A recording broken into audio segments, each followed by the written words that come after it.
This is the British Broadcasting Corporation. Now a report from Richard Davis, somewhere in Yorkshire. Several days ago, the mysterious cylinder opened. It unscrewed at one end and fell to the ground with an enormous crash. From the aperture, a thick black smoke poured out. Whatever is in the smoke has proved devastating to life here on Earth. Those caught in the fumes seemed to choke and then fall. There was mass panic as it engulfed many of the spectators of the event. People were running. The screams that came from those caught in the plume are hard to forget. It has now become apparent that the black smoke is deadly. Bodies are strewn all over the common. They never got up. They never got up.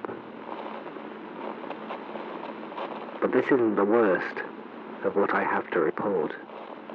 In fact, I struggle to comprehend the things I have seen in the last few days. You, the listener, may too struggle to believe me, but I assure you that what I have to tell you is absolute truth, even if it may seem hard to comprehend. Sounds came out of the cylinder a day after it opened.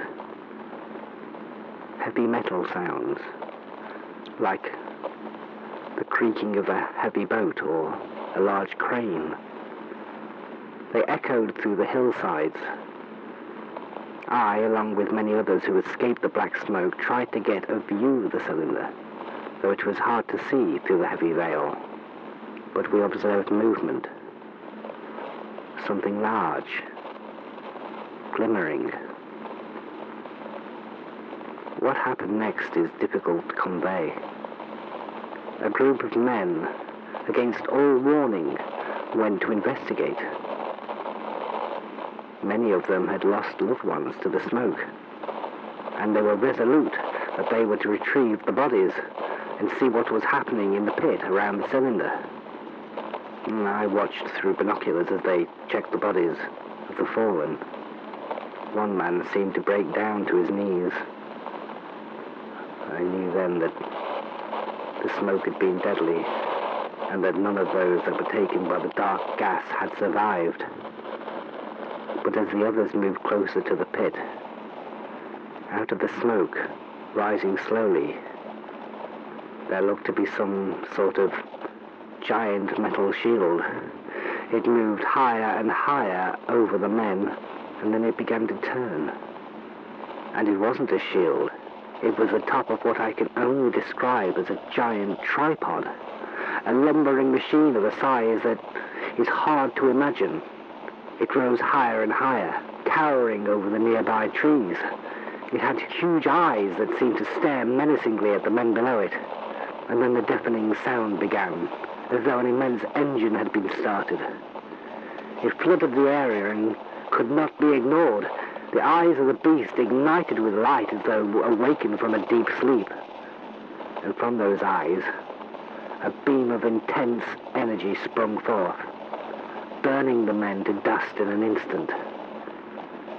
It was as though the power of the sun had been focused through the apertures of the machine, concentrated into a beam of extreme heat. It left a trail of fire as it tore through the men and the trees around where they stood. It left nothing. All we could do was watch in stunned silence. Words escaped everyone, terrified beyond the ability to even scream. Very quickly we hid. We had seen the machine scanning the horizon as though watching us. We had barely moved for days, nor eaten. The fear of the machine scorched into our minds. But then in the distance we heard the sound of heavy vehicles. All other sounds had ceased prior, And so I found the resolve to once more venture to a viewing point.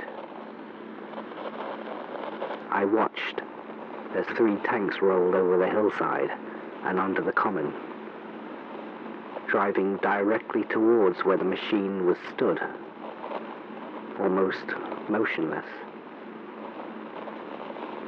Then they began to open fire. It was at this point that the machine seemed to burst into action. It rose higher and higher. The tanks seemed almost like toys by comparison. As they fired, it became apparent that the machine had some sort of energy shield. The impacts of the shells identified only by mid-air explosions, or perhaps implosions. And the noise once again was deafening, and then the engine sound began once more. And I knew what this meant. The heat ray. I watched as the 3 tanks, crew and all, were fired upon by a beam of light. It wasn't even a fight. The ray tore through them as though they were made of paper. The munitions exploded, creating ginormous fireballs, and then the machine let out a deep, blood-curdling sound that I shall never forget. As though the devil himself had blown the horn of Armageddon. And it was in this moment that I knew I could no longer stay there. All the others who had gathered either side of me to watch began to flee, and I followed them. And so now, many miles from the common, I am sending this recording to London, so that all that hear it know that war is upon us. A war between worlds. Man versus Martian. And we are ill prepared for the fight that is before us. I pray to God that some miracle will help us in this darkest hour, that we haven't been forsaken. All I can suggest right now is that you hide.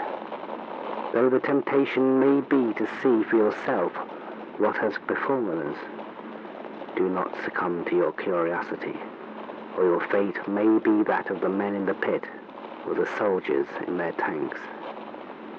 I only hope that our leaders are able to mount a counter-offensive that can stand up to such incredible force and power. May you and your families be safe. This is Richard Davis for the BBC, in what I hope is not my final broadcast. We now have a selection of music from Tino Rossi.